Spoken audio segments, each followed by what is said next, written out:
안녕하세요, 제이제입니다. 오늘은 바람둥이를 구별하는 방법 3가지에 대해 알아볼게요.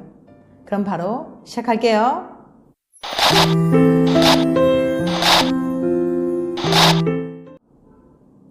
바람둥이 구별법. 바람둥이와 연애하고 싶은 사람은 아무도 없을 거예요. 하지만 다른 사람의 머릿속을 직접 들여다볼 수도 없으니 누가 바람을 피울 사람인지 예측하는 건 아주 어렵죠. 하지만 이제 걱정하지 마세요. 네덜란드 그로닝겐 대학의 연구진은 무려 15년간 연구를 통해 바람 피울 가능성이 높은 사람들의 3가지 특징을 발견했거든요. 오늘은 이 연구를 통해 바람둥이를 구별하는 효과적인 방법을 알려드릴게요. 그럼 구체적으로 알아볼까요? 바람 피울 확률이 높은 사람들의 특징 3가지. 첫 번째 특징, 주변 사람들. 첫 번째 특징은 바로 주변 사람들이에요. 주변에 바람 피운 친구가 많을수록 그 사람 또한 나중에 바람 피울 가능성이 높아졌거든요. 그 이유는 사람들이 어떤 행동을 할지 말지 판단할 때 주변 사람들의 영향을 받기 때문입니다. 많은 사람들이 하는 행동이라면 그만큼 해도 되는 것일 가능성이 높고 내가 해도 별 문제가 없을 테니까요. 친구를 보면 그 사람을 알 수 있다는 말이 있습니다. 누군가 좋은 사람인지 알고 싶다면 그 사람의 친구들을 눈여겨보세요. 매일 나이트클럽을 갔다느니 바람을 피우다 걸렸다느니 하는 친구가 주변에 많다면 설사 자신은 그렇지 않다고 해도 일단은 조심할 필요가 있어요. 친구를 보고 사람을 거르는 게 조금은 잔인할 수도 있지만 네덜란드 그로닝겐 대학의 연구 결과를 보면 꽤 효과적인 방법이니까요. 특징 2. 과거 경험. 사람들은 흔히 바람 피운 사람을 보고 한 번도 안 피운 사람은 있어도 한 번만 피운 사람은 없다고 말합니다. 이 말은 과학적으로도 나름 타당한 말이에요. 실제로 과거에 바람 피운 경험이 있으면 다시 바람 피울 확률이 높았거든요. 연인이 있음에도 바람을 피우는 건 논리적이고 이성적인 판단보다는 강한 충동을 이기지 못했기 때문입니다. 한 번 바람을 피웠다는 건 충동을 제어하는 능력이 그만큼 부족하다는 뜻이고 이런 사람들은 당연히 또 바람을 피울 확률이 높은 거죠. 평소 상대방이 감정이나 충동을 얼마나 잘 조절하는지 살펴보세요. 화가 났을 때나 하고 싶은 걸 참아야 할 때 어떻게 행동하는지 보는 거죠. 그가 때때로 찾아올 유혹의 순간을 얼마나 잘 견뎌낼지 알아볼 수 있을 거예요.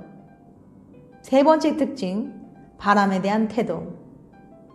바람 피울 확률이 높은 사람들의 마지막 특징은 바로 바람을 대하는 태도입니다. 그로닝겐 대학의 연구진은 실험 참가자들이 평소 바람을 어떻게 생각하는지 물었습니다. 그 결과 평소 바람 피운 행동에 엄격한 태도를 보이는 사람일수록 나중에 바람 피울 확률이 훨씬 낮았어요. 살다 보면 바람 피울 수도 있다거나 바람 피우는 건 실수다라고 생각하는 사람들은 바람 피우는 경험이 없더라도 훗날 바람 피울 확률이 더 높았죠. 물론 뜬금없이 바람 피우는 걸 어떻게 생각해? 라고 물어보라는 건 아니에요. 그보다는 상대방의 평소 윤리관이나 가치관을 알아볼 수 있는 대화를 충분히 해보시길 추천드립니다. 은연중 바람을 어떻게 생각하는지도 간접적으로 알아볼 수 있을 거예요. 바람의 조건. 자, 그렇다면 지금까지 알아본 3가지 방법으로 바람둥이를 얼마나 정확히 구별할 수 있을까요? 놀라지 마세요. 그로닝겐 대학의 연구진은 앞서 살펴본 3가지 특징만으로도 그 사람이 앞으로 바람 피울 가능성을 73%나 예측할 수 있었다고 해요. 설마 고작 73%라고 실망하신 건 아니죠? 연애는 다 케바케라고 하는데 73%라면 엄청나게 큰 수치랍니다. 지금까지 바람둥이를 구별하는 방법 3가지에 대해서 말씀드렸어요. 여기다가 지난번에 올린 영상 바람기 많은 사람의 특징 6가지를 함께 보시면 도움이 되실 것 같아요. 바람이 연애나 결혼을 망치는 주된 위험 요소인 만큼 그동안 심리학에서는 바람기와 관련된 여러 가지 개인의 특성을 많이 연구해 왔거든요. 심리학 연구에서 바람기와 관련성이 있는 것으로 증명된 개인적인 특성은 다음에 6가지입니다. 바람기 많은 사람의 특징. 첫 번째, 성적으로 개방적인 사람. 감정과 스킨십을 분리해서 생각하는 경향이 있는 사람은 바람기가 높다는 연구 결과가 있습니다. 스킨십이나 성적인 행동을 꼭 감정과 연관시키지 않기 때문에 이성과 가벼운 스킨십을 하는 것에 큰 거부감이 없다는 것이 그 이유죠. 두 번째, 성실하지 않은 사람. 언뜻 보면 성실성과 바람기는 별로 상관이 없을 것 같지만 연구에 따르면 성실성은 바람기에 강한 영향력을 주는 특성입니다. 성실성은 자신이 정한 목표나 자신에게 주어진 규칙을 얼마나 잘 지킬 수 있는지와 연관이 있기 때문이죠. 성실성이 높은 사람은 자기 통제와 본능 억제를 통해 바람을 피우면 안 되라는 규범을 다른 사람들에 비해 잘 지킬 수 있다고 합니다. 세 번째, 친화적이지 않은 사람. 친화성이 높은 사람은 타인에 대한 배려심이 강하고 누군가와 대립하는 상황을 싫어해서 타인에게 상처가 될 만한 행동을 하지 않으려고 노력합니다. 이러한 특성 때문에 친화성이 높을수록 바람을 피울 확률은 낮아진다고 알려졌죠. 친화성이 낮은 사람은 그와 반대되는 경향성을 보였고요. 네 번째, 예민한 사람. 예민성이 높은 사람들은 관계에 갈등이 있거나 상대방이 나에게 호감이 없다는 느낌이 오면 지나치게 감정적으로 행동하는 경향이 있어요. 그래서 지레 상대방과의 갈등 해결을 방해하는 행동을 하기도 하고 다른 이성을 만나기도 합니다. 어차피 상대방이 날 안 좋아하니 방어책을 만들어 놓는 거죠.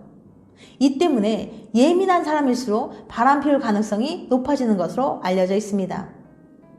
다섯 번째, 종교적이지 않은 사람. 여기서 말하는 종교성이란 꼭 종교의 유무를 떠나 절대적인 존재 혹은 인간보다 뛰어난 신의 존재에 대해 생각하고 의지하며 삶의 가치로 받아들이는 성향을 의미합니다. 연구에 따르면 종교성이 높은 사람들은 다른 사람들이 알고 모르고를 떠나서 도덕적으로 올바른 행동을 하려고 노력하는 경향을 보입니다. 따라서 상대적으로 다른 사람들에 비해 바람의 유혹에 넘어갈 가능성이 낮다고 할 수 있어요. 여섯 번째, 자기 도취적인 사람.